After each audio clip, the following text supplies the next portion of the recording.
Hello, life ബീറ്റ്സിലേക്ക് സ്വാഗതം. ആരാണ് സംസാരിക്കുന്നത്? Hello hello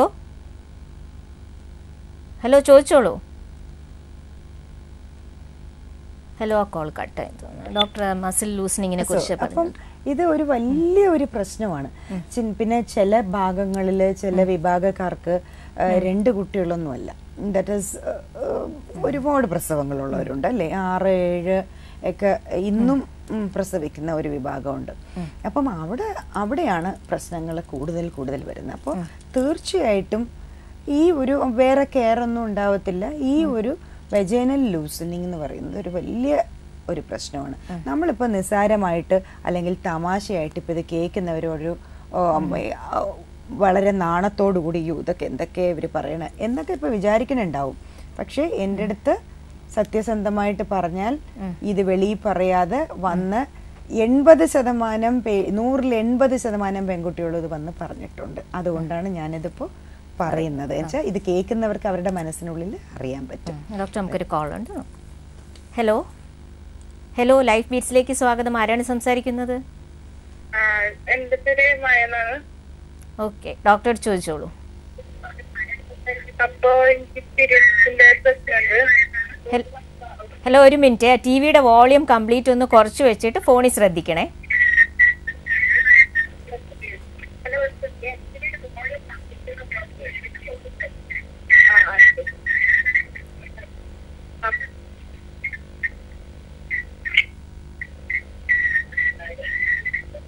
hello doctor. പറഞ്ഞോളൂ. ഇപ്പൊ കേൾക്കാം. എനിക്ക് 20 വയസ്സാണ്. അപ്പൊ പീരിയഡ്സിന്റെ പ്രശ്നം പോളിസിസ്റ്റിക് ഡിസീസ് എന്നാണ് പറഞ്ഞത്. മനസ്സിലായി, പോളിസിസ്റ്റിക് ഓവറി. പിന്നെ തൈറോയ്ഡ് ഉണ്ട്, അത് നോർമൽ റേഞ്ച് ആണ്.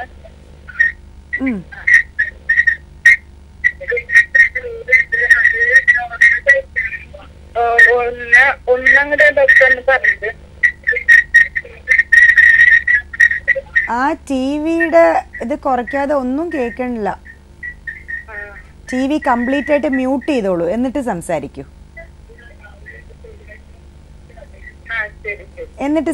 എന്നാലേ നമുക്ക് എന്തെങ്കിലും അങ്ങോട്ട് പറയാൻ പറ്റുള്ളൂ. സൈലന്റ് ആക്കിയിട്ട് സംസാരിക്കും. ഇനി പറയും. അപ്പോ പറഞ്ഞോളൂ.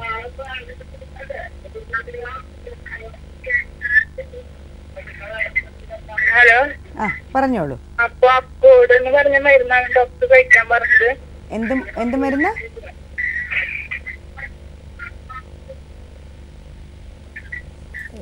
ഈ കോള് ക്ലിയർ അല്ല, അതുകൊണ്ട് ഡോക്ടർ നേരത്തെ പറഞ്ഞുകൊണ്ടിരുന്നതിലേക്ക് ഇതിപ്പം ഏറ്റവും ഇമ്പോർട്ടൻ്റ് ആയിട്ട് ഒരു പോയിന്റ് ആണ് ഇപ്പം ഞാൻ പറയാൻ പോകുന്നത്. കാര്യം എന്ന് വെച്ചാൽ ഓൾറെഡി ഇത് ഒരുപാട് പേർക്ക് ഇതിൽ നിന്ന് ഒരു മോചനം ചെയ്തു കൊടുത്തിട്ടുണ്ട്. So that is it. അപ്പം ഈ ഒത്തിരി ഗേപ്പിംഗ് ഓഫ് വെജൈന, ഇത് വെജൈനൽ ഗേപ്പിംഗ് എന്ന് പറയും. സോ അപ്പം ഇത് ആദ്യം സ്ത്രീയല്ല ഇത് അറിയുന്നത്, പുരുഷനാണ്. That is the partner, male partner sexually ബന്ധപ്പെടുമ്പം കംപ്ലൈൻറ്റ് ആദ്യം വരുന്നത്. ഇതൊക്കെയാണ് ചെറിയ അലോസതകൾ, ദാറ്റ് ഈസ് ഒരു ഇഷ്ടമില്ലായ്മകൾ, അങ്ങോട്ടും ഇങ്ങോട്ടുള്ള ചിലപ്പം നേരിട്ട് പറയണം എന്നില്ല. ആ ദേഷ്യം അതൊരു ദേഷ്യമായിട്ട് ചിലപ്പോൾ മനസ്സിൽ കരുതുന്നവരുണ്ട്. എന്നുവെച്ചാൽ ഇന്നും നമ്മുടെ ഒരു ഇതിൽ തമ്മിൽ തുറന്നു പറയുന്ന ഒരു സെക്ഷുവൽ പ്രോബ്ലംസ് തുറന്നു പറയുന്ന ഒരു ഹസ്ബൻഡ് ആൻഡ് വൈഫ് കൾച്ചർ ഇപ്പോഴും ഇല്ലല്ലോ. അത് മനസ്സിൽ വെച്ചുകൊണ്ട് നടക്കുക, അങ്ങനെയൊക്കെ ഉള്ളൂ. മേ ബി ഫ്രണ്ട്സിൻ്റെ അടുത്ത് വേണമെങ്കിൽ ആണുങ്ങൾ പറയുമായിരിക്കും, സ്ത്രീകൾ അതും പറയത്തില്ല.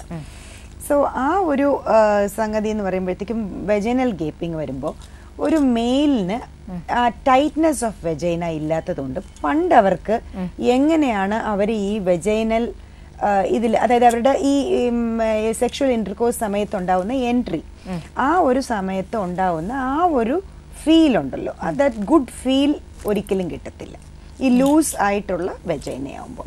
സോ അത് വന്നിട്ട് അവരെ ഒരുപാട് ഇറിറ്റേറ്റഡ് ആവും. ദാറ്റ് ഈസ് ആ ഒരു സെക്ഷുവൽ ഫീൽ ഉണ്ടാവില്ല, ഇന്റർകോഴ്സ് നടന്നതായിട്ടുള്ള ഫീൽ ഉണ്ടാവില്ല. അപ്പൊ അത് ആ പെൺകുട്ടിക്ക് മനസ്സിലാവാൻ പറ്റും that he is not satisfied എന്നുള്ളത്. അപ്പം അവർക്കും അതിൻ്റെ ഇത് മനസ്സിലാക്കാൻ പറ്റും. സോ ആ ഒരു പ്രോബ്ലവുമായിട്ട് പലരും ഇപ്പോഴും മുമ്പോട്ട് കൊണ്ട് നടക്കുന്നുണ്ട്. അതിന് വളരെ വളരെ ഫലപ്രദമായിട്ടുള്ള സിമ്പിൾ ആയിട്ടുള്ള ട്രീറ്റ്മെന്റ് ഉണ്ടെന്ന് അറിയില്ല പലർക്കും.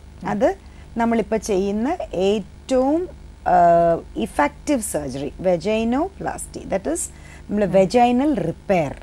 അതായത് ഇത് എന്തുകൊണ്ട് സംഭവിക്കുന്നു? 2 കാരണങ്ങൾ കൊണ്ട് ഇത് സംഭവിക്കാം. ഒന്ന്, ഈ പ്രസവ സമയത്ത് ഉണ്ടാകുന്ന ഈ എന്തെങ്കിലും ആ പേശികളുടെ, അതായത് ഈ പേശികളാണല്ലോ ഈ ടൈറ്റ്നെസ് മെയിൻറ്റെയിൻ ചെയ്യുന്നത്, എലാസ്റ്റിസിറ്റി, ആ പേശികളുടെ ഡാമേജ് ആവാം.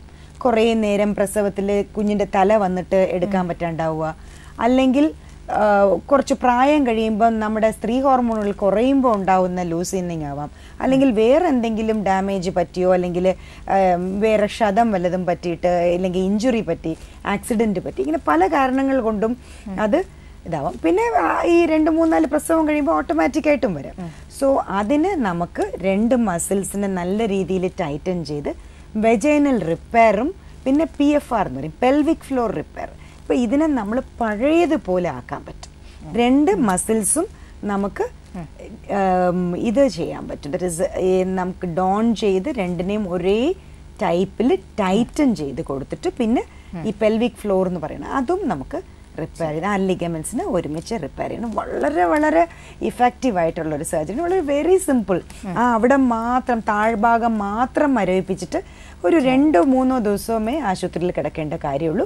വലിയ റെസ്റ്റോ സംഭവങ്ങളൊന്നുമില്ല, വയറ് തുറക്കുന്ന ഒരു പരിപാടിയില്ല, താഴെ കൂടെയാണ് ചെയ്യുന്നത്, വേറെ ഒന്നുമില്ല. വെയിറ്റ് മാത്രം 1-2 ആഴ്ചത്തേക്ക് എടുക്കാതിരിക്കാൻ നമ്മൾ പറയും. വേറെ പ്രത്യേകിച്ച് ഒരു ഇതില്ല. പിന്നെ ബന്ധപ്പെടുന്നത് കുറച്ച് ദിവസത്തേക്ക് മാറ്റി വെക്കേണ്ടി വരും, ഇതൊന്നും ഉണങ്ങി കിട്ടുന്നവരെ, ഹീൽ ചെയ്യുന്നവരെ. ഇത്രയേ ഉള്ളൂ. പക്ഷെ ഇങ്ങനെ ഒരു സർജറി ഉള്ളതും അതിൽ കംപ്ലീറ്റ് ആയിട്ട് ക്യൂർ ആവുന്നുള്ളതും പലർക്കും അറിയത്തില്ല.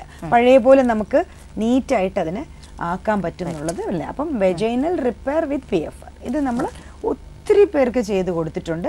അപ്പോൾ ഈ വെജൈനൽ ഗേപ്പിംഗ്, അതായത് വെജൈന വലുതായി പോവുക, അല്ലെങ്കിൽ യോനിഭാഗം വലുതായിട്ട് സെക്ഷുവലി ഒരു സാറ്റിസ്ഫാക്ഷൻ കിട്ടുന്നില്ല എന്നുണ്ടെങ്കിൽ നിങ്ങൾക്ക് തീർച്ചയായിട്ടും അപ്രോച്ച് ചെയ്യാം. നല്ല രീതിയിൽ നമുക്ക് വെജൈനൽ റിപ്പയർ ചെയ്യാം, വെജൈനൽ പ്ലാസ്റ്റി ചെയ്യാം, വിത്ത് പെൽവിക് ഫ്ലോർ റിപ്പയറും കൂടെ ചെയ്ത് കൊടുത്താൽ വളരെയധികം നമുക്ക് ഇത് ഫലപ്രദമായ ഒരു ട്രീറ്റ്മെൻറ്റ് ഉണ്ട്. ആ ബോധവൽക്കരണം പലർക്കും ഇല്ല. പിന്നെ അതിനുശേഷമുള്ള സെക്ഷൽ ഇൻ്റർകോഴ്സ് വളരെ വ്യത്യാസമായിരിക്കും. അത് പുരുഷന്മാരിൽ നിന്ന് തന്നെ അറിയാൻ പറ്റും. സോ അതൊരു വലിയ വലിയ റെമഡിയാണ് നമുക്ക് സ്ത്രീകൾക്ക് കൊടുക്കാൻ പറ്റുന്നത്. അവർക്കൊരു ആത്മവിശ്വാസവും കൊടുക്കാൻ പറ്റും. നമുക്കൊരു കോൾ ഉണ്ട്, നോക്കാം. ഹലോ, ലൈഫ് ബീറ്റ്സിലേക്ക് സ്വാഗതം. ആരാണ് സംസാരിക്കുന്നത്? ഹലോ, കൊല്ലത്ത് നിന്നാണ്. ഡോക്ടർ ചോദിച്ചോളൂ. Hello doctor. പറഞ്ഞോളൂ. ഹലോ. കേക്കാം, പറഞ്ഞോളൂ. ഞാൻ എന്റെ വിവാഹം കഴിഞ്ഞിട്ട് 8 വർഷമായി. അപ്പൊ എനിക്കൊരു മോളുണ്ട്, ഓൾറെഡി മോളുണ്ട്. ഞങ്ങൾക്ക് 7 വയസ്സായി. അപ്പൊ 5 വയസ്സ്, കുഞ്ഞിന് 5 വയസ്സായ തൽക്കാലത്തെ ഒരു കുട്ടി വേണ്ടാന്നുള്ള നിയന്ത്രണത്തിലായിരുന്നു. എന്നാൽ ഇപ്പൊ 2 വർഷം കൊണ്ട് ഞാൻ ഒരു കുട്ടി വേണം, അതിന്റെ ഒരു രീതിയിൽ ചെയ്യുന്ന ഒരു കുട്ടിയുടെ വേണമെന്നുള്ള ആഗ്രഹത്തിലാണ്. പക്ഷെ അത് ഒന്നും ആവുന്നില്ല. നോക്കിയോ? ഡോക്ടർമാർ ആരെങ്കിലും കാണിച്ച് ടെസ്റ്റുകളൊക്കെ ചെയ്ത് നോക്കിയോ?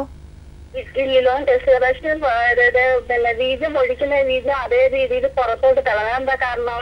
അല്ല, അത് സാരമില്ല. അത് യൂഷ്വലായിട്ട് ഉള്ളത് തന്നെയാണ്. അത് ഒരു കാര്യം ചെയ്താൽ മതി. ഒരു 2-3 തലയാണ് 2-3 തലയാണ് ബട്ടക്സിന് താഴെ വെച്ചിരുന്നാൽ മതി. എന്നിട്ടൊരു 15 മിനിറ്റ് അങ്ങനെ തന്നെ കിടക്കുക. ഓക്കെ, അത് അത്രയുമില്ല, അതിൽ കാര്യമൊന്നുമില്ല. അതൊരു വലിയ പ്രോബ്ലം അല്ല. അല്ല, ഡോക്ടറെ ഒന്ന് കാണിക്കൂ. 2 വർഷമായിട്ട് നിങ്ങൾ ട്രൈ ചെയ്യുന്നു, കുട്ടികളെ കിട്ടുന്നില്ല. അപ്പൊ 2 പേർക്കും വല്ല പ്രോബ്ലം ഉണ്ടോ? ഭർത്താവിന്റെ ബീജത്തിന് കുറവുണ്ടോ, അല്ലെങ്കിൽ നിങ്ങൾക്ക് എന്തെങ്കിലും ഹോർമോൺ പ്രോബ്ലം ഉണ്ടോ? ഇതൊക്കെ അറിയണ്ടേ?